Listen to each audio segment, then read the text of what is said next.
Hey, Alon. Hello, boss. How you doing? I'm doing pretty good. Okay. Well, yesterday we didn't have a class in the morning. I tried to look. Yeah, we did. Yeah? Yeah. I don't know what happened to me. I don't know. Anyway, I We am were all here. there. I am here. Okay. Well, that's all that counts. You're here. So.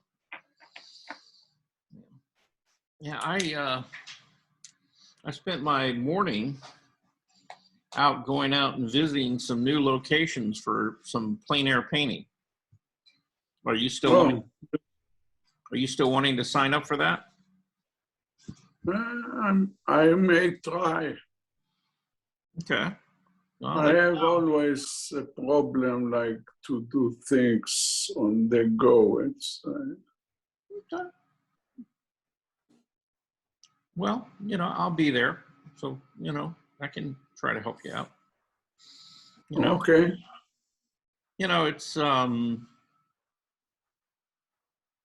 It's all about not getting caught up in the details. That's okay with me. That's okay with me because all those detailed painting and drawings, I cannot handle it. Yeah. It's difficult. Well, I did a nice painting. Let me show you. Okay.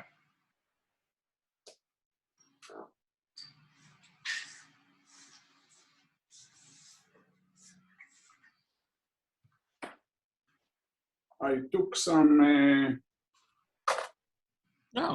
photos of it. You took some what? No, I took pictures of it to send you, but I didn't send it yet. Oh, okay. Yeah. Well, yeah, send it. I mean, that's nice. Yeah, it kind of reminds you of trees in autumn, being reflected in a pond or something. Yeah, something like that. Yeah, something like that.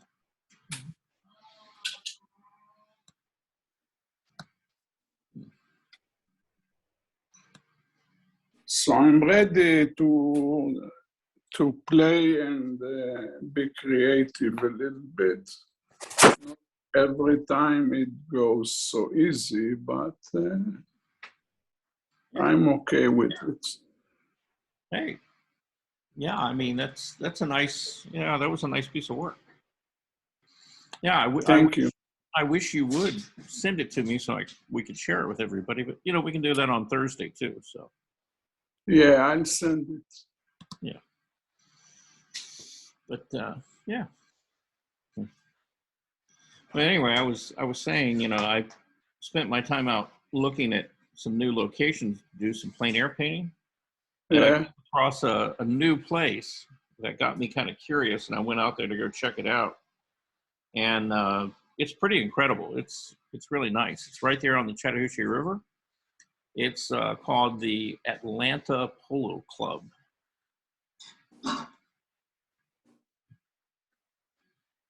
You know the game Polo?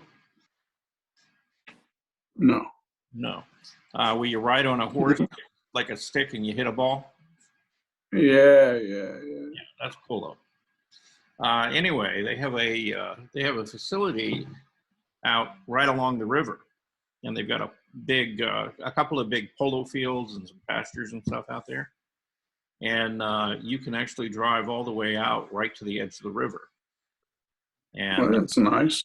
Yeah, so that's one of the places we'll probably be painting, and so probably while we're out there, it's like we'd be along the river, and then there's a pasture like right there next to the river. So if you didn't want to paint the river itself and the trees and all that stuff, you could paint the horses in the pasture as well. That's nice. Yeah. So we got a variety of stuff out there. It's a really beautiful area. Really well kept. In a very, very nice upper end neighborhood. I mean, really upper end. and really nice neighborhood. Where is it? It's in Vinings. You know where Vinings is? I think so, but I'm not so sure. Yeah, it's, you know, it's Near Cumberland Mall. Pardon? Near Cumberland Mall. Yeah. Mm-hmm. Yeah. Yeah, yeah. Okay. Yeah. Yeah, not far from Cumberland Mall. Yeah. But this is inside the perimeter. Or is it? No, actually, well, no, it is. It's inside the perimeter, yeah. But yeah, really nice area. Beautiful houses and stuff. Here, let me, I'll share some photos with you guys if you're up for it, of where I was this morning.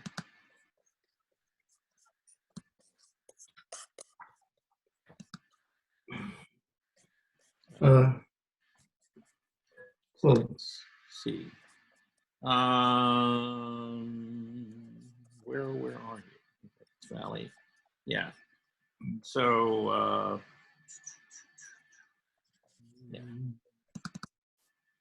yeah, this is like, you know, this is the area. This is the big polo field here, and this is like a structure where people can watch the game.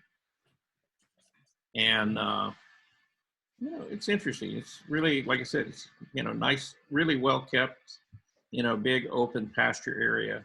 And that tree line that's back here, you know, back behind it, that's the river, just on the other side of it. Well, that's nice. Yeah.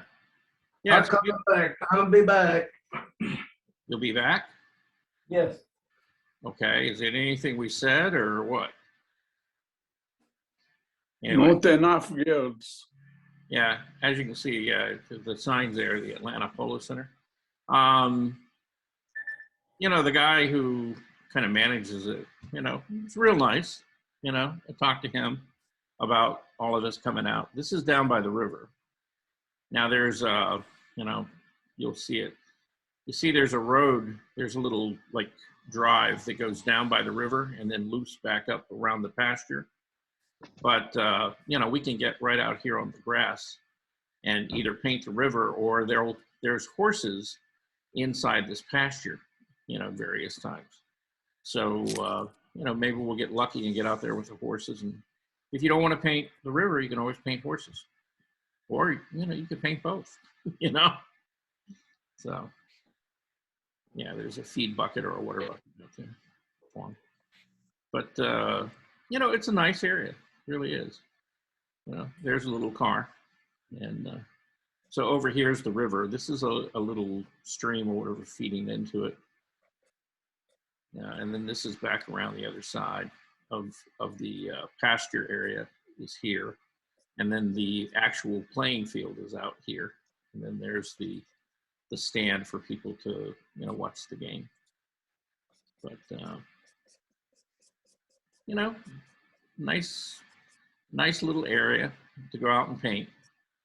And then this is the neighborhood that's kind of attached, you know, to the polo fields. And so some of the views and some of the houses around there. And some of the houses are really beautiful. I mean, they're, you know, nice houses. So, you know, view down the street. Yeah, that's got to be my favorite house in the neighborhood, you know. That's nice. Yeah, yeah, it's a beautiful house. It's big too. It's enormous. But and here's the gate, you know, for the polo fields. So you know, you know, I'll make an arrangement, you know, to go out, you know, have us go out there, you know, on a certain day, and they'll know. So the gates will be open, so you can just drive, you know, straight on back. And I'll send everybody a map so you know how to get to it. But it's on Polo Lane in Vinings. So, no, that's not it. That's my house. But, you know, it was a nice area. And I went to about 4 other parks, you know, just to check them out. And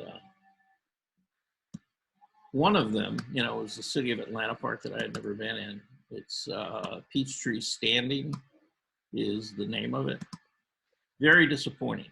You know, I mean, it's a pretty area, but it's close to the water treatment plant and on the Cobb County side. And then the Atlanta water treatment is literally just across Peachtree Creek from it. But you can't access anything. You know, they've got a parking lot area there. You can walk out through the woods to get down to Peachtree Creek. But as far as actually getting to the river, that's all blocked off and you can't get there. And then they've got a kind of like a higher ridge area that it looks like they have a road that goes up to it. But again, you know, they've got it fenced off so you can't get up there. But, you know, if you could, you know, there'd be like a really nice vista that you could really, you know, see all the way up and down the river. And, you know, I'm gonna call the, you know, the city Parks and Rec and see what the deal is, because they've got photos, you know, all the way down by the river. So people have to be able to access it somewhere, you know, along there. But, you know, it could be a nice possibility. And they've got a couple of sheltered areas there too, in case it rains, that we could get up under and not get wet. So, you know, that's kind of the plan. So let's see. Is Armando back? Yes, I'm coming back. I'm and coming I want back. to know what you were saying about that open field. Are we going to plant some corn and squash and tomatoes? No, they're playing polo on that. And, you know, when we go out there, they may be having polo matches out there. Oh, So you can so watch that's them. where we're going to go. Did you get my email about asking you to add me to the list? I did. Mhm. Oh, good. Thank you. Yeah, I got you, Bob, Veronica, and so far that's it. You know, that's all. Nobody else is interesting? Not so far. No, Miss Bernice? I talked to Eloise yesterday, and you know, she sounded like she was interested in doing it, but she hasn't sent me anything officially asking me to add her. Miss Jean, Miss Bernice, Miss Wanda. Yeah, I haven't heard from any of them yet. So Gillian. we have until Thursday. Okay. Miss Susan and Miss Susie. Mm-hmm. Yeah, so all they have to do is send me an email and say, hey, put my name on the list for the plein air class, and then I'll start sending out information. Pardon? And For what club? where this field is located. Can you, okay, Armando, can you let Susan ask a question? Okay. What class are you talking about? The plein air class. Pioneer? Plein air, yes, going out and painting outside. The Thursday class. Yes. Uh-huh. Okay, I'm not gonna, yeah, I'm not gonna be able to because I've got all this other stuff going on Thursday. That's why I can't get in your class too well. But Okay. thank you. Thanks. Okay. Yeah, you look chilly. Yeah, they just serviced our air and the house is a little cold, so I've got my jacket on. Oh, okay. Yeah. Well, you look cozy. That's good. All right. So let's see. We got about 8 of us, right? Yeah, 8. Okay, good. And it's time to get started. So, some folks sent in some things. And so we're going to take a look at them real quick. And hey, Eloise, how you doing? So away we go. Hello, everybody. Hey, Okay. So we're going to start, we'll start at the top of the list today. And the first person is Armando. And Armando, yes. you need to learn how to square up, you know, Tell me about it. an image within your camera, right? Oh, I see. Yeah, because you know, this looks like it's leaning back and it's kind of a little bit distorted. Okay, Uh-huh. so that doesn't help you, you know, a lot. But I wanted to say something about, you know, and just real quick, we'll look at all three drawings because I have the same comment about all of them. Okay, now this one is squared up. You did a good job on that one, and you did a really good job on this one. You know, getting them squared up and, you know, so they're not distorted, right? Uh-huh. But you know, in looking at your drawings, you're getting kind of a very distinctive style to your drawing now, I and don't, and it's some, that's a uh-huh. good thing. You know, that's a very good thing. You know, and your drawings are pretty consistent. You know, and when I look at it, you know, I can actually look at it and go, okay, Armando drew that. Mhm. Now maybe 6 months ago or something like that, I couldn't do that easily. But you're beginning to get, you know, like I said, you know, a very clear sort of distinct style of how you're drawing, and that's, you know, that's good. You know, it's you know, keep working. You know, you're headed the right direction. Um, you know, as far as, you know, the drawing of Maddie, um, you know, you've got it looking somewhat like her, and you know, you definitely can tell that, you know, it's a female, you know, younger woman. Um, you know, like I said, the eyes and the features are kind of stylized, which is fine. You know, nothing really wrong with that. Um, you know, and I mean, overall, it's a really nice drawing. You did a good job with that. You know, Thank you. yeah, and you're, you know, like filling in your hair and stuff like that. You know, you're getting to the point where you're able to lay down a relatively even tone now. Okay, it's a little spotty in places, but overall, you know, it works pretty well. And all I could tell you is some of these areas you could push darker, you know, like down here around the ear and back here around the ear up to about where the shoulder is, where the hair starts getting more light down here.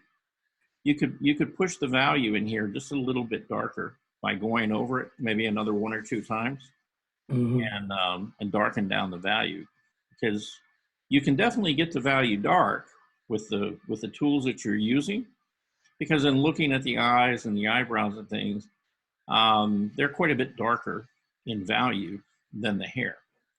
And, you know, with what we were looking at, the values are about equal. You know, that hair over on the right hand side is really as dark, you know, as the eyes themselves. So, but let's see your skull. Okay, so again, you know, kind of stylized. Does it look like, you know, an anatomically correct skull? No.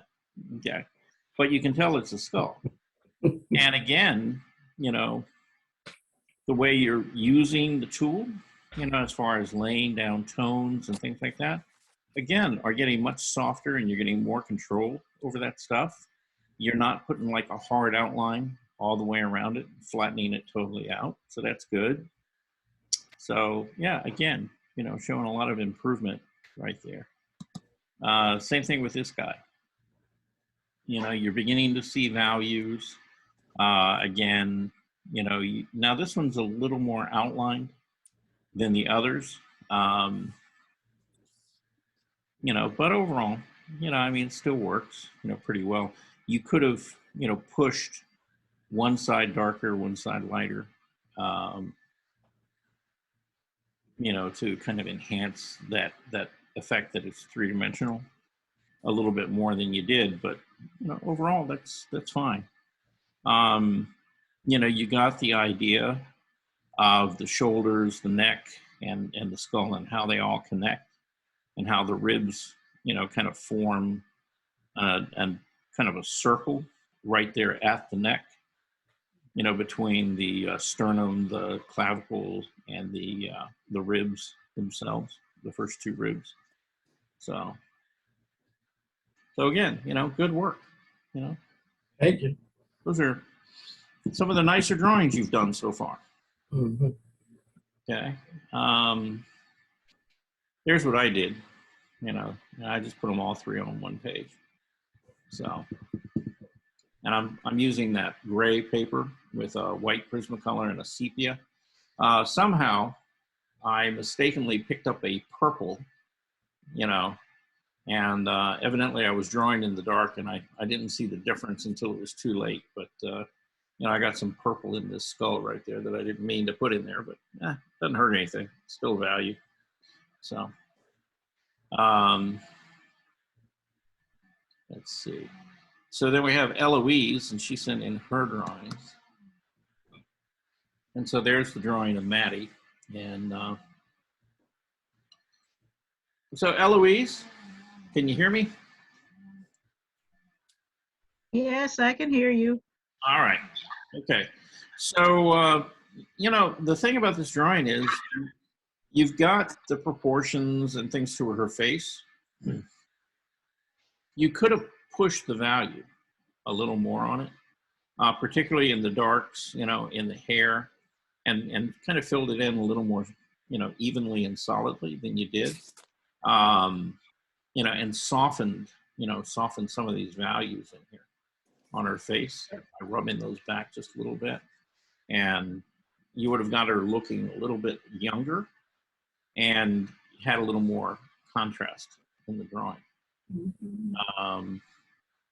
In the skull, all right, so you know, you saw and you understood the actual structure of the skull, and you got the you know, the front plane in light, the side plane mostly in shadow, though I would say that this part of the jawline was more in shadow than you made it. But overall, you got the idea of it divining. And again, you know, when you're laying in these values, you can lay them down very loosely like that, but then take a little bit of time, you know, take a paper towel or your finger or something and soften them, rub them back, okay? Because when you leave them the way that they are, they kind of create a texture rather than a tone. And they just look kind of scratchy and stuff. So, you know, just taking a little bit of time, kind of smoothing those back a little bit, blending them. Again, either with your finger and or with a paper towel would work, you know, either one. Okay. On this guy, okay, so you found out where all the bones were, right? And the thing that could have helped this is, you know, really kind of getting in some of the values. Like, for example, in a drawing like this, really kind of the bottom part of the face, you know, the upper part of the face, you know, was more in shadow down here, and you had more light at the top and more light, you know, here on the chin and the jawline area.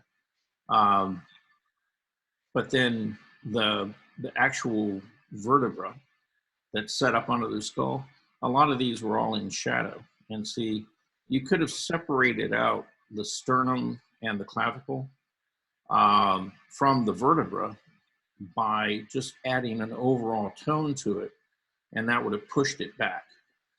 Now, you know, you don't have to make it like real dark, but just, again, you know, just a little shift in value would have pushed this back and let these come forward. Okay. Okay. All right. So again, you know, thinking about, you know, how are you going to create this illusion of space and tell somebody that, you know, this part's closer to me, this part's further away.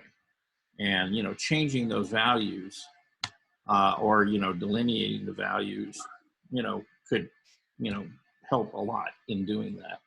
If we go back and actually look at the image, you know, we were drawing from, you see how underneath here, overall, the Yes. value is much darker, right?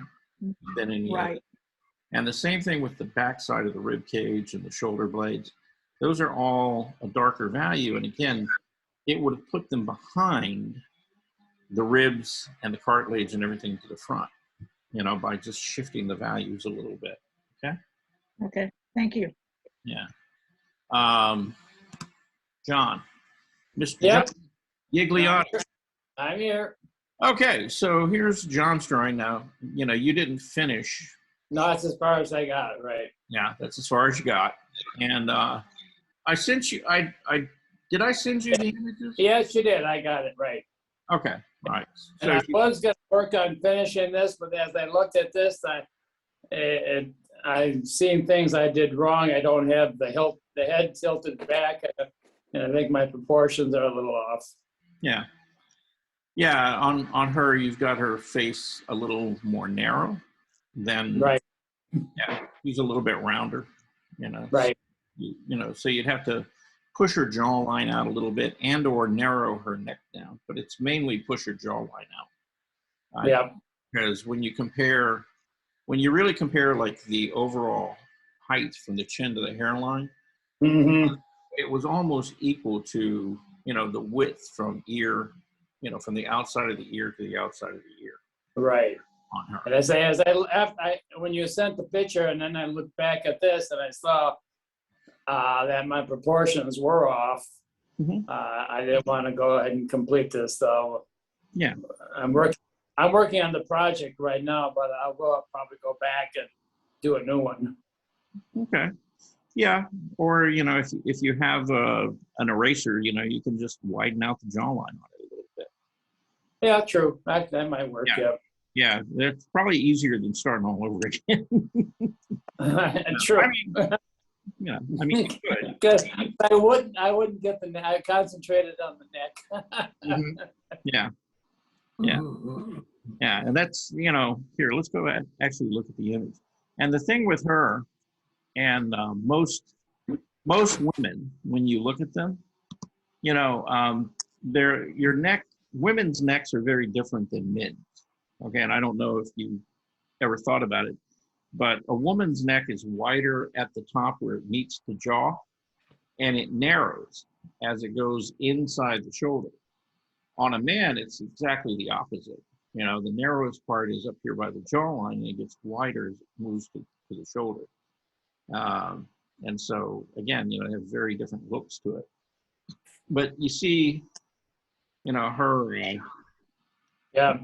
jawline sits, you know, fairly far inside. You know, on this side, you see the back of it going behind the ear there. So, that's Eloise. Okay, yeah. So, you know, on this side, you're okay. On this side, that could actually move into like somewhere like about in there. Right. Yeah. And that would make it look a lot lighter, you know, and more graceful. Mm-hmm. You know, more like a woman's neck. Yeah. So. But also, I wanted to ask the eye that's not completed is actually blocked in a little lower than the eye I completed. Mm-hmm. I think the left eye that's not completed is more proportional. The one on the right that's completed seems like it's too high. Actually, I would say it feels like it's sitting too low. Oh, really? Yeah, for her. You know, now I'm not talking about the eye socket. I'm talking about the eye itself. Right. Let's go back and look at her, because she has a very round, you know, you can actually see the spherical shape in her eye, but you see it sits higher in the eye socket than you got it. There's a little less distance in here. Right there, okay. Yeah, and like from here to there is a shorter distance than what you got. But now she has a very heavy and very, you know, wide eyelid, upper eyelid here. And you can really see that ball right in here. And it really is. It's just like a circle right there. And if you find the width of that circle, which sits, you know, just a little inside of the end of the eyebrow and a little on the inside of the bridge of the nose, you know, once you have that, then you just find how much of that is upper eyelid, how much of it is lower. Yeah, and that's what I was trying to do, was to first put in the shapes or the indentations of the ball on the skulls. That's why I just did that light, then I was going back to put in the details. So I just wasted too much time. No, I mean, you know, and we've talked kind of about the fact that I would rather see you not finish the drawing, but be more accurate than, you know, get everything in there, but, you know, have the proportions and everything off. And so slowing down and, you know, like realizing that the proportions are a little off and adjusting them and stuff like that, that's fine. You know, again, you know, looking at what you've got down so far, you know, you're beginning to get the actual structure, underlying structure of the head. And, and if you just get the proportions right on it, you know, you would, well, my point is, you know, even without the features, right? Yeah, right. It would look more like her. You know, if you got those proportions right and that underlying structure, you know, so you got in where the eye sockets were, the orbit of the mouth, the length of the nose, and the width of the nose. You know, you'd be able to, at that point, be able to tell who you were drawing, you know, just with those, you know, without really doing, you know, all the little rendering stuff. Okay. Now, as far as the skeleton and skull, okay, same thing. You know, finding the proportions. And, you know, when you looked at that skull, it's like the widest part of the skull is really like right across in here. You know, just below the tip of, you know, the upper tip of the nose there. And let's go back and look at that. See? So it's like really kind of like right through here, right at the bottom of the eye socket. That's kind of the widest point.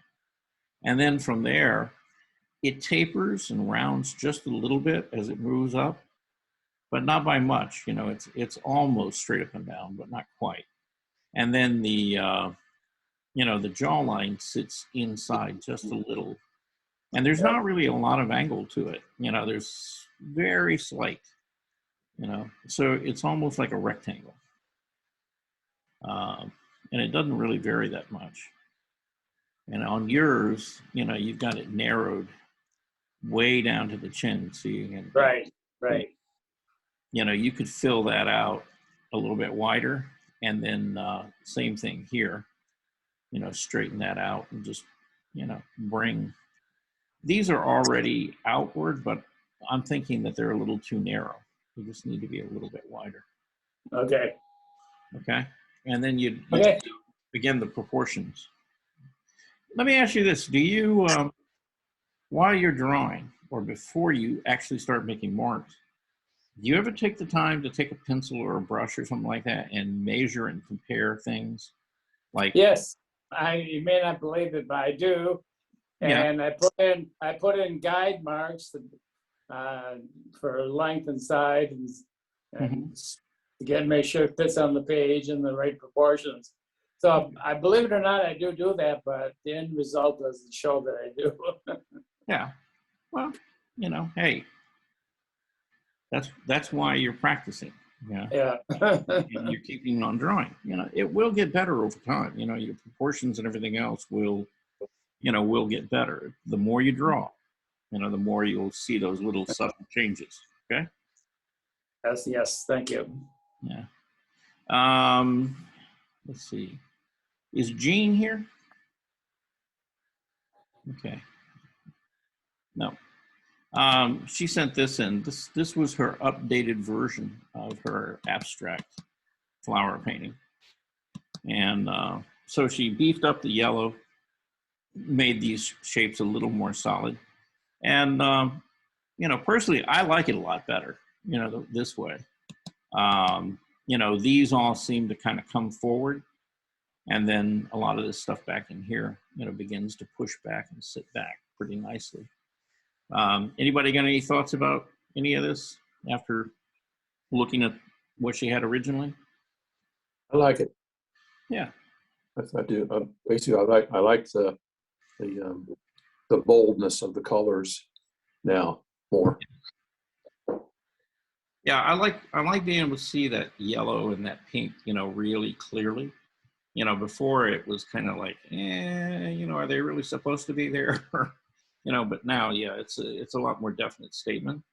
And- Yeah, to me, the yellows and the pinks are, I don't, what bothers me is the more gold at the bottom. Mhm.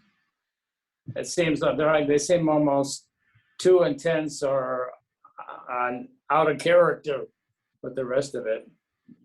Okay. All right. Anybody else feel that way, or and I have a problem with it?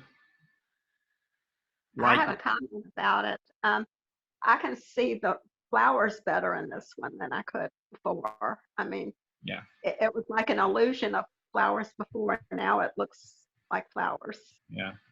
Well, you know, when I first looked at what she had sent in originally, yeah, I kept going back and forth. You know, she said, you know, it's an abstract. It's not really flowers. It's, you know, but, you know, I kept wanting to read it as flowers. And now, you know, that she's got the color a lot stronger on the pinks and yellows and things like that, those, and particularly the ones coming across diagonally in the middle, those are the ones that seem to be close and coming forward for me.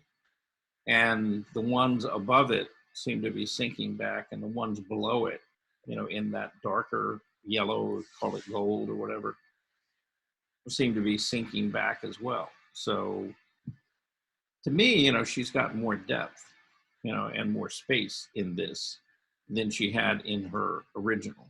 And like I said, you know, I like it more. You know, I think she has mixed feelings about it, you know, because we've sent a couple of emails back and forth about it. So, you know, I will probably look at this Thursday and see if she can get here on Thursday. So she can kind of put in her comments about it as well. But, you know, it's like the more I look at this piece, you know, I like the variation in color, you know, from the blues to the violets and greens. She's even got, you know, some areas that are really warm, you know, in the background, you know, like, for example, you can kind of look into this area and begin to see more red or orange in it. Definitely you can see that up here, right? And it's nice to have that variety of color and temperature going on. And, you know, John's comment, you know, was that a lot of this gold kind of color was maybe too intense. You know, it is a little bit. Does it really bother me? No, because it's a darker value, and the value itself seems to push that back to me. So that the lighter yellows and the pinks and stuff here in the middle and over here are the ones that seem to come forward and come out to me, and the rest of it seems to kind of sit back a little bit more. Yeah. I think I like the other one better. As I recall, the colors seem lighter and more pastel looking. And this one seems dark and heavy to me with these navy, dark blues and blacks in there. Yeah. But I like the other colors better. It's a little lighter and area. Okay. Well, here, let's go back and let's look at that, because those darks were there. I think the only thing she changed was she put more, you know, the pinks and things got more opaque and lighter. But let's go back. We'll take a look at it and see. You know, just as a comparison, we probably need to do that.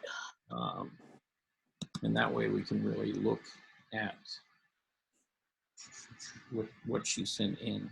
Let's see, that would be on Thursday, I think.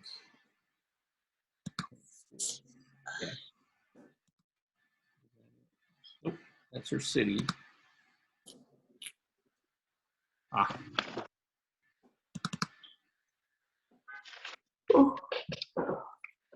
Okay, so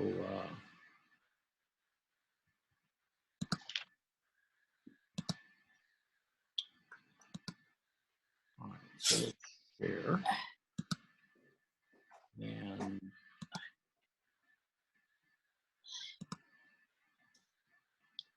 okay, can everybody see that? Yep. Yeah, so that was the original. I see. Okay.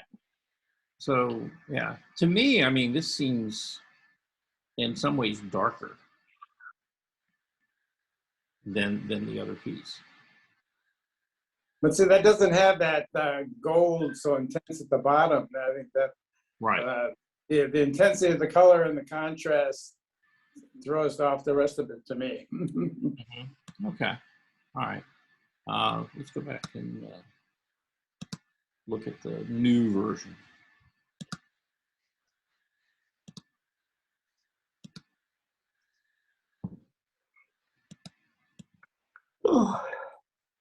Yeah, to me, call me crazy, you know,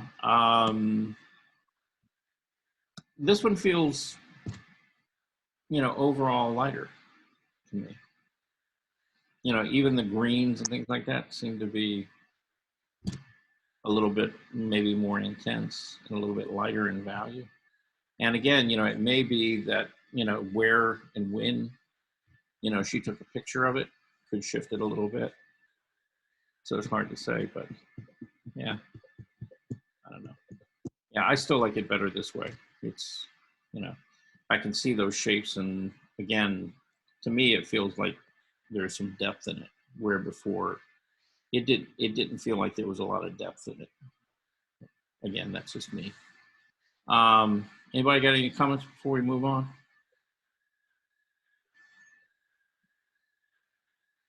Nope. Okay. All right. So let's see. Then we got June. Hey, June. Yeah, I'm here. Yes, I saw you. Okay. Yes. So you're doing polar bears. Yeah. Yeah. What inspired you to do polar bears? Are you wanting the cold weather to come back, or, you know, I mean, I just I saw the picture. I feel it's cute. I just enjoy it. yeah. So it's kind of like, you know, mother and baby, or maybe father and baby, but yeah. Yeah. Young polar bear, older polar bear. Yeah. Okay. Where did you see the image? Somebody took it. Mm-hmm. Okay. Yeah, my sister took it. Oh, your sister took it. Okay. Yeah, he went over there. He has been in Alaska for 5 years. He was lived here for 5 years. He or she? She. She. Yes. The couple. Okay. Yeah. Right. All right. Okay. So these polar bears were out in the wild, huh? Yes. Yeah. Yeah. That's dangerous. Pardon? That is dangerous. I mean, a mother bear with 2 cubs. Well, with a cub. Yeah. Yeah. Was it 1 cub? Oh, yeah. Okay. Yeah. That would be that you wouldn't want to get within a mile of that. It's now. Yeah, it could get a little dicey. And they like human flesh. Yes, they do. Yeah, they like any kind of flesh. They're not picky. Yeah, but they will definitely eat you. You know. Yes. You're for breakfast, lunch, or dinner. Yeah, you're just another thing on the food chain to them. You know, they see you and they go, "Oh, dinner has arrived." Anybody up to date on what's happening with the polar bears up there? You know, they are disappearing. No, they're not. No? No, not really. No, they're doing. Yeah, they're doing anything but disappearing. But now they're spending more time on land. And, you know, one of the things that's really interesting is that they're beginning to interbreed with a lot of the brown bears up there, like the grizzlies and things like that. Really? Yeah, they're crossbreeding. Which means that you're going to get a much bigger, much more predatory version of an already very aggressive bear. So it's like the wolf and the other one, they are breeding, and the right, yeah, and the coyote, the wolf and the coyote are the same thing. They are getting, and they create now a new. Yeah. But it's really beginning to concern, particularly a lot of the native communities up there, because they have to live around them all year round. And, for a good portion of the year when the ice is frozen and these animals can be out on the ice, they're not that big of a problem. But now that they're all being pushed, onto land because there's not enough ice and the ice doesn't last long enough out there, they're beginning to adapt and change their habits, to be, more on land. And like I said, they're crossbreeding or interbreeding with, grizzly bears. And, grizzly bears are kind of,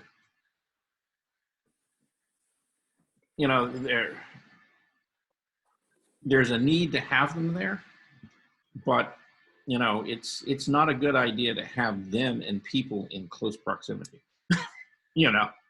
It's just not. So No. yeah.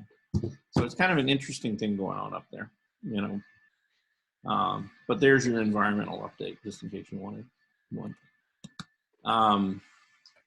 And then, okay, so this is your 3/4 view of the skull and the upper part of the skeleton. And you did a nice job on that, June. Thank you. Yeah. Now, one thing I did want to mention to you, let's blow this up a little bit. You're trying to lay in a value, on the right-hand side, of the skull, and basically it's the side plane. And, where you laid down the tone is the right area. The thing is, and I said this to Eloise as well, you need to, when you lay that down, you need to go back and soften it. Okay. Yeah, so that it doesn't look quite so, like scratchy. The other thing is you're laying it down in kind of a long, straight line, and that kind of flattens, that plane out, which, it is kind of, but, trying to curve it a little bit would give you an indication that, there's more form in there than what you've done. And then over here on the other side, where really all the light was hitting, you really overstated some of these shadows, and particularly the outline of the teeth and things like that could have been a lot more subtle, and then if you had done that, then it would feel like it's a little more round and a little more three-dimensional, okay?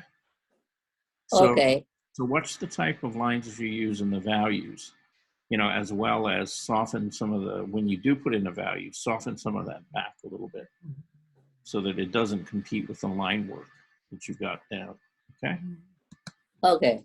And then on your drawing of the front-facing skull and the front-facing face, kind of a lot of the same things, same ideas. Yeah.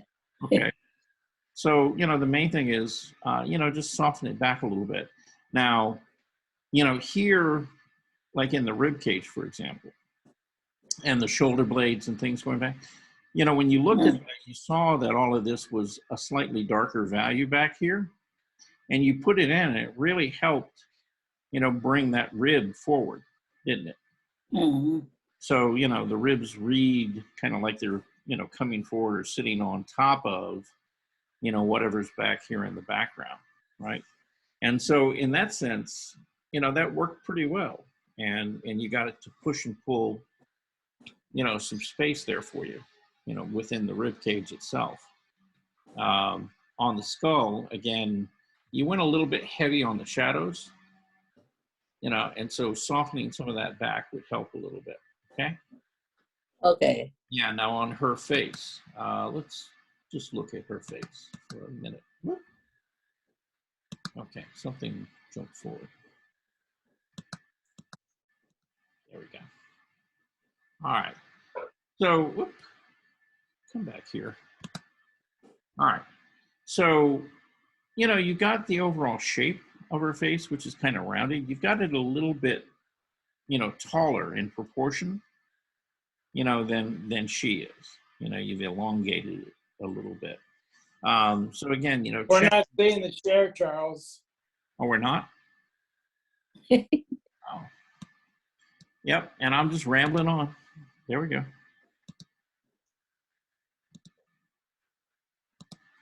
Can you see it now? Not yet. Getting there. Not yet. There you go. Okay. All right. Okay. Good. Yeah, if you don't let me know, I'll just keep going. Okay, so again, it's like the overall shape is good. You saw the rounded kind of shape, but then you've made it taller rather than, Yeah. kind of, her face is almost like a circle because the height and the width are really, really close. They're almost the same. And so, again, if the face was generally felt wider than, than tall, then it would probably look more like her. Okay. Yeah. Now here, see when you laid in the value and the tone, see you're following the contours, of the form, and it makes it feel like it's more dimensional. So it looks like you took a lot more time and care in putting down the shadows and the values, on the skin tones than you did with the skeletons, right? And the thing is, I think we had about equal time on both of them, didn't we? Yes, no, maybe? Yes. Yeah. Okay. Thank you. All right. Is Naomi here? Naomi sent this in. She's evidently been working on, hand painting baskets. And, this is a nice, that's a nice little kind of colorful decorative piece right there with the flowers and things on it. It's so Naomi too, because it's flowers, but it's still kind of abstract at the same time. And that's why we love her, She always comes up with stuff like that. Susan, Adair. I'm here. Yep. So, same comment that I had for Armando. When you take pictures and things, try to square them up in the frame. Yeah, I was having a terrible time getting it to show up again. So Yeah. I was back on the porch. That's Okay. the best angle I could get that to work. So that's why I did that. I just figured I better just get a picture and get it. Okay. All right. Yeah. You can only do what you can do. But let's talk about what you did do. So, in looking at the skull on the bottom and the skull up here and the ribs and things, the drawing overall reads pretty well. You've got areas in here where you've pushed the back ribs and things backward by, adding some value to them, letting the outline of the ribs in the front pop forward. The sternum and the clavicle all come forward and the rest of it sits back. You probably could have pushed the value under the neck just a little bit more than you did. And then I probably would have put some value, a little bit of tone on this upper rib here and just pushed it back a little bit so that, again, it's set back, and let these come forward. Okay. And, just little subtle little differences like that can really make a big difference in creating some, distance and depth for you. Okay. Okay. Then we have the goat with the golden horns and stuff. It's a Yale. It's a Yale. It's what? It's a Yale. It's called a Yale. Yeah. It's a mythical goat-like beast. That's what I did best. Yeah.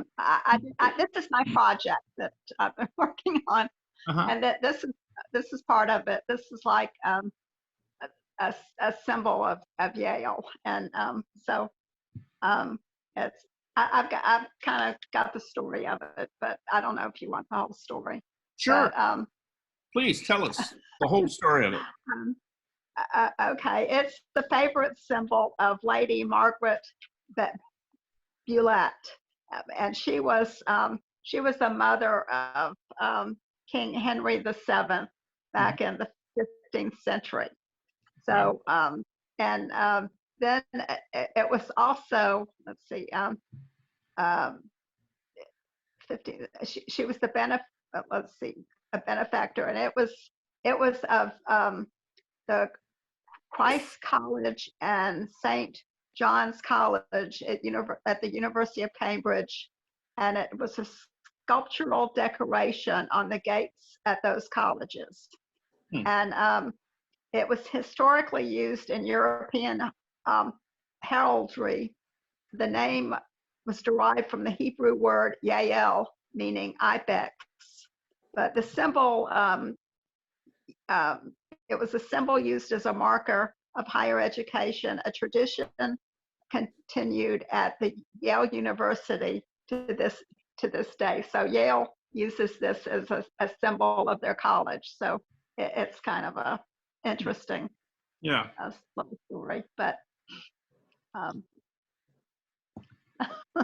yeah, it is. It's in looking at this,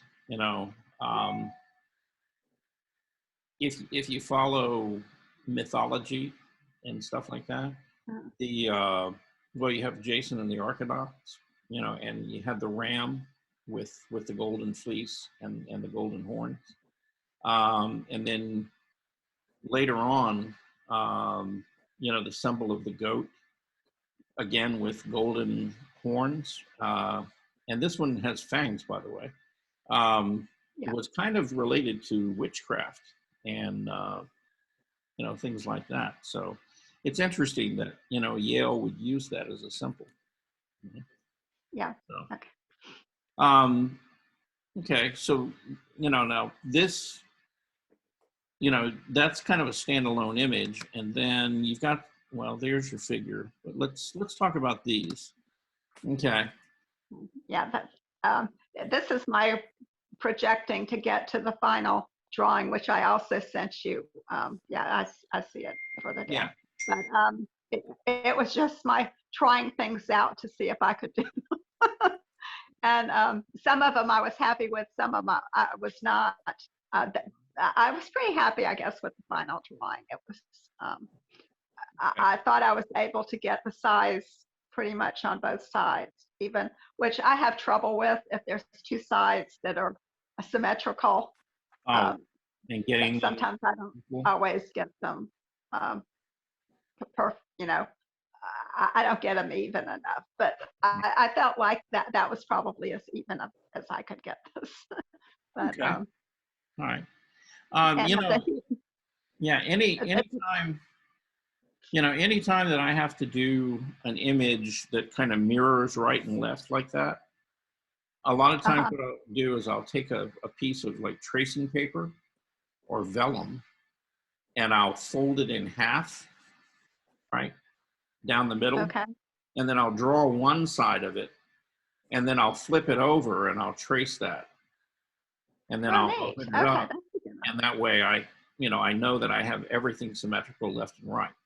And then I'll transfer that to the canvas or whatever I'm going to work on. Okay. Okay. Yeah, thank you. In the future, any kind of symmetrical design like that, you can do that with. And that's where tracing paper and stuff like that come in really handy. And if you're so inclined to work digitally, you can do the same thing, by, instead of trying to create the whole shape, create half of it, copy it, and flip it,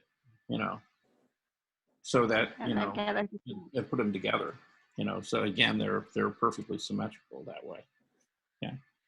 Now, does this seems to be kind of in the same colors and things. Is this having to do with Yale as well? Yes, these are Yale's colors, and this is Yale's crest. Mm-hmm. And I got kind of interested in it. I take a Torah study class every Thursday morning, and and the rabbi was talking about the Yale crest, and I thought, oh gosh, I'd love to try to draw that. And then I was telling you in class one time, and somebody says, well, you got to make that your project. So I kind of thought, yeah, I'll make that my project, and I'll draw it. This is actually what it says in Hebrew is Yerim and Thamim, and it means light and truth, and that's Yale's projection with the crest, and it just it just interested me a lot that Yale University would pick something Hebrew to be doing for their crest. It was yeah, it's interesting because I mean it's kind of eclectic that they, when I think of Yale, and I don't know why this is, maybe because I'm thinking more of Oxford, but I kind of think about a very kind of traditional, almost English type school, and for them to have Hebrew lettering, and things in their actual crest is, I mean, that's an interesting choice. And of course the phrase at the bottom, lux et veritas, you know what that means? The band. I thought I wrote that down too, but I guess I didn't. It's pretty much the same thing in a different language as light and truth. It's but I forgot I forgot what it was. Mm-hmm. Well, it's Latin, is the language. But... Latin, okay. Yeah. Okay, but it just fascinated me that this was there. I just okay. Yeah, the Latin is the same thing, light and truth, same as the Hebrew. Is it? Okay. Yeah, I took about 3 years of Latin in high school, so I knew it was Latin. I was trying to remember what that would be translated to. Okay, so I guess my question is, okay, let's go back to these. All right, so these were sort of your concepts, your thumbnails. Yeah, this is how I was trying them out to see if the whole thing would work out, if I could actually do it before I tried. Okay, now I guess my question is, where does the goat come in, or is that a whole separate thing? That's a whole separate thing. But I just, when I saw the goat, it was kind of like, well, I've got to throw the goat in too. So I did. So it just, okay. Yeah, it's just the Yale concept, because the goat is part of Yale, and this is part of Yale. So I just, I would I'll just add. I mean, I've seen crests and things like that where, where you have that chevron sort of shape, the background, the blue background. They would, a lot of cases in crests and things like that, they would put the goat like on top, and then they would, have, the ribbon at the bottom, and then the, with the words and stuff. And so I didn't know whether you were planning on combining these or whether they were just all going to stay separate. They're going to stay separate. Yeah, they're going to stay separate. But and there was also the Yale symbol. But it was like a different symbol for every few years. The symbol changed. It became, first it started out with Yale, then it went to Bulldogs, and then it went back to just the spelling of Yale again. And I just thought that would be too confusing to throw in there with all the different the different progressions of it. So I didn't do that, but I thought about it. Okay, we have some comments here. Let's see what they're saying in the chat. Maybe. Dear Charles, sorry to miss class today. Taking care of. Oh, okay. This is Rebecca. Okay. All right. So she's not here today, or she's here but not here. Okay. Anyway. Okay. So let's continue on. You also sent in your drawings from the other week. And so this is the female Yeah. figure. I had actually sent those in all together with the other ones last week, but somehow they didn't show up. So I resent them. So I don't Okay. know. Maybe. Yeah. Well, this is actually the first time I've seen them. So I don't know what happened to the other email. Some kind of blue email, I guess. Yeah. But You would not be the only one. Okay. Was it? Yeah, for a while, it's like, you know, I think it was Jean or well, actually it's Rebecca. You know, Rebecca kept sending stuff in and I don't know where it goes to, but yeah, it doesn't come to me. You know, somebody else is getting those emails. because it was on the same email. I put four, 5 pictures on the same email. Maybe it was just too much for my system to send it to you. I don't know. Okay. But, Yeah. All right. Well, I know. I think it was last week or something like that. We talked about that because, yeah, I think you had sent like a really big. It took a long time to load everything. oh, okay. So maybe it wasn't quite finished or something. But Maybe. okay. Yeah. Anyway. Okay. We got them now. So. Okay. Okay. So yeah. So here's your female figure. You know what we talked about a lot last week, and you know we'll talk about it again. Is okay. You see the shapes and the curves and things, you know, and so you pick up on that stuff really pretty easily. The thing I want you to do, in particular, is I want you to start looking at sort of those edges, and then asking yourself, all right, if I'm going to make a line to tell somebody that the arm, you know, ends at this point, what kind of line do I need? And is it the same like here as it is down here at the elbow, or does it have to change between here and there to really describe what's going on there? And so what I'm talking about is sort of the line quality. You know, here your line is very consistent, you know, pretty much so all the way around. It's pretty much so the same. And, you know, that's what I call making a coat hanger, because it's almost like you've taken a piece of wire, you know, and you've made, you know, an outline drawing, you know, of the edge, you know, with a tool that doesn't give you any variation, right? Right. And the thing is, what we're trying to describe is we're trying to describe a 3-dimensional form, right? And so 3-dimensional forms have light and shadows, you know. Sometimes, you know, there's flat shapes, sometimes there's curved surfaces. And the way that those things react to light and the environment around them are very different. And so we've got to have a variety of lines, you know. So can you have like very precise, you know, sharp, thin lines? Yeah, in some places. But in other places, those lines are going to have to get really fat and fuzzy and, you know, maybe not so dark, right? In other areas, it's going to be like a very dark line, okay? Because it's, you know, trying to indicate that there's a shadow or that there's weight of some part of the body, you know, it's pressing against another part of the body. And so, you know, you might want a thicker, darker line there, right? So like, for example, like here under the arm, you know, you might start off kind of a thicker and darker line and then come down to this thinner line that you've got.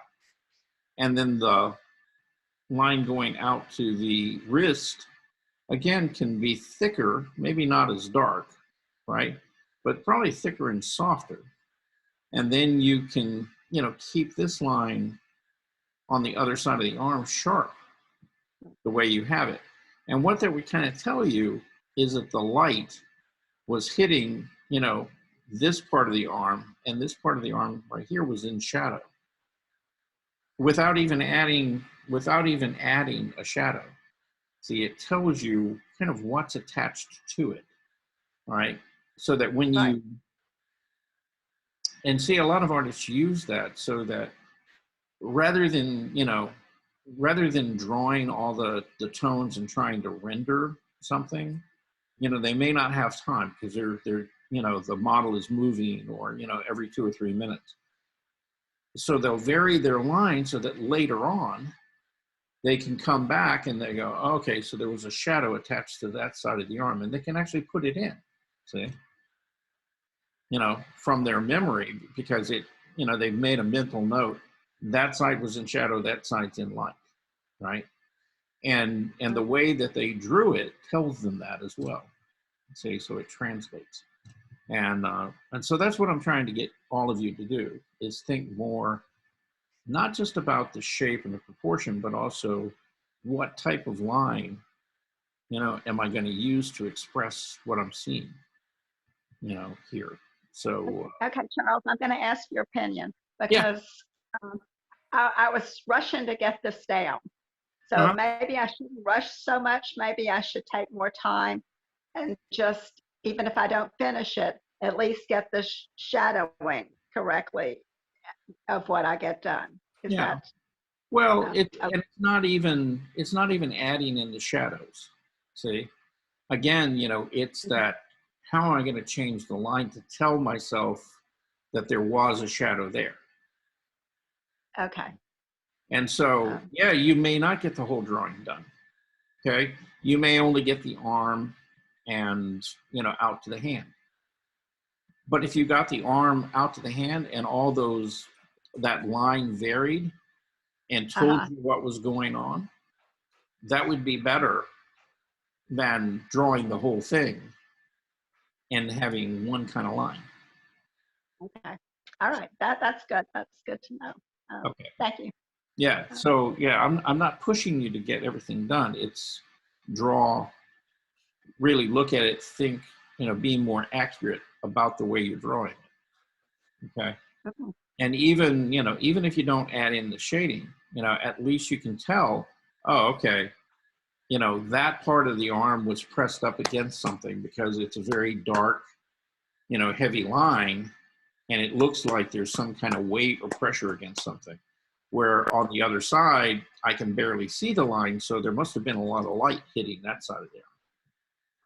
So. Okay, I've been doing it wrong then all this time because I have been getting it down and then going back and putting the shading in. But I'll do it correctly next time. I'll start doing it correctly. Yeah, try it that way for a while and see. You know, I think what you'll find is that you know, as you get better at that, you know, you'll get faster and you'll get more done. Okay. You know. Thank you. Yeah, but it's getting your brain wrapped around that whole concept of, you know, what am I really seeing here, and kind of thinking it through. Now here's your drawing of Maddie, okay? And again, you know, okay, like here, your proportions are really pretty good. You know, you've seen the width and the height of the face, the length of the neck, the slope of the shoulders, you know, so all of that stuff is there, okay? And you started laying in some values, and it looks like, you know, you even took the time to begin to rub some of them back, okay? Right. And so, you know, you've got a lot more done here. You know, could you go further? Yeah, okay, but still, you know, you've got everything down there that you need, and you've seen the overall proportions, length, movement, and, you know, some of the value, okay? So, you know, that's fine. You know, keep working at it. You know, that's good. that's actually kind of, you know, one of the more accomplished, you know, heads and things that you've drawn, you know, since we've been, you know, doing this. You know, that was the second time I drew that head, so I remembered it from You the last remember time. it from the first time? Okay. Yeah, I remember you saying, you know, we've drawn this before, you know. Yeah. It's kind of like, see, the second time worked out, didn't it? Right, it did. It helped. Okay. And then now this is Tess. Okay. She's a friend of mine, by the way, fellow artist. She actually studied with a fellow we're going to talk about very soon by the name of Bert Silverman. You know, really good artist. I think we lost Bert this year. I think he's no longer with us now. I'll have to check on that. But okay, so in the drawing of Maddie, okay, you did really well at getting the overall proportions and things. With Tess, yeah, not quite so much. But again, you've got the idea of a woman sitting, on some steps, and there was a lot of stuff there. And again, here it's like getting a little more variety in the line and kind of thinking about, okay, what kind of line do I really need to make here? Could have helped the drawing quite a bit. And so again, slow down. Again, if you don't get all the shading, everything done, that's fine.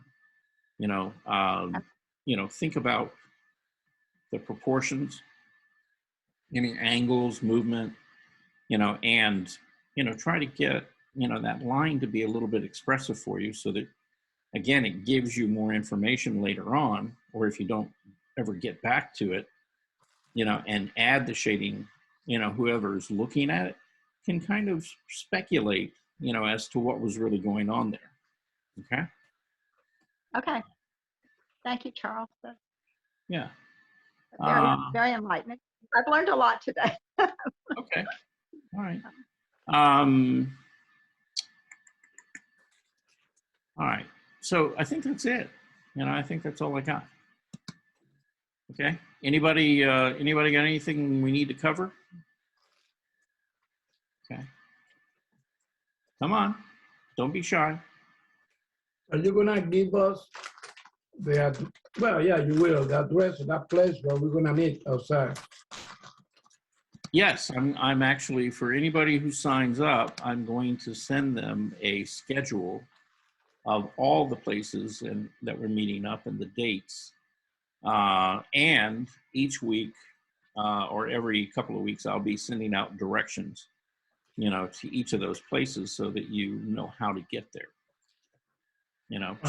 Just in case, for whatever reason, Google does not work for you.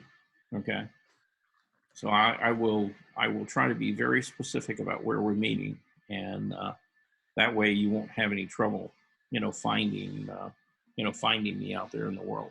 Okay. So I have a Google map, yeah. Yeah, Google is good, Can I ask a question for the other people that are taking the class? If it's raining or something, are you canceling that class, or No. You're still going to meet in the rain? Okay. Well, we're going to meet because just about every place that I'm going is going to have some place that you can go hide under during the rain. Okay. Yeah. Okay. Yeah. See, I have three main parameters for places that we're going to go paint. Okay. 1, there has to be a bathroom. Okay. 2, it has to be easily walkable for people so that, they can get around. So, we're not going to be meeting on the side of a mountain or anything like that. Okay. Number 4, let's see. Okay. So walkable shelter, or no, walkable bathroom. And yeah, the 3rd is that it has some kind of sheltered area that we could get to fairly quickly in case of bad weather. Because my experience is a lot of times when we go out places, and particularly with this time of year, it may rain, all of a sudden, like within 10, 15 minutes, it was perfectly fine and then it's raining. But usually when it does that, it doesn't usually last real long. It's not like it starts raining and it rains all day long. You might get a heavy shower or something like that. But then, a half hour later, it's cleared up and you can go back out and paint again. So yeah, I always try to find places that you can get you and your stuff up under a covered area. And that way, you're not getting drowned, but, I've done this enough now that, the priorities are, you don't want to get people wet and cold. You want them to be able to get there easily and be able to park, and not have to walk like a long way. And number 3 is, you got to have a bathroom, somewhere close by. So, those are the important things. So that's what what I've been doing for really the last 2 weeks is, trying to find places. I've got several places like Barrett Hall up in Roswell, which is a really nice place to paint. Morgan Falls, that's a great place to paint. They've got a big covered area, in the upper part of the park. And on rainy days, we just meet up there. And a lot of times we would take a model with us and we'd set the model up, under that covered area, and we would just all draw and paint, and focus on the model. On the nice days, we would do the landscape. So, and sometimes we do the landscape with the model. So it worked out, we go with the flow as much as we can. Okay. Anybody else got any questions about any of that? Anything we need to talk about? No? Okay.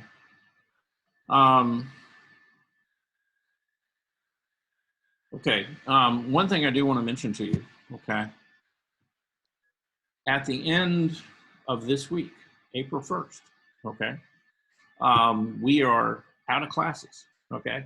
I mean, all the Zoom classes that I've scheduled will be finished up until this point. I will be sending out a new series of Zoom classes, okay? So you'll get a new email with new links, to the Monday through Wednesday and Friday class on Zoom, okay? Thursdays, we won't have a class on Zoom because we'll be out there in the world running around, going places and pushing paint out there together. So that's kind of the plan. Any questions about any of that? Anybody? June, John? No? Okay. Charles, if we want to join the class, we just send the email to you Thursday. Well, anytime. Start today or Monday. Yeah, you can send it today. You can send it tomorrow. You can send it Thursday. Thursday's the cutoff. Okay. If I don't hear from you by the end of Thursday, then then registration out.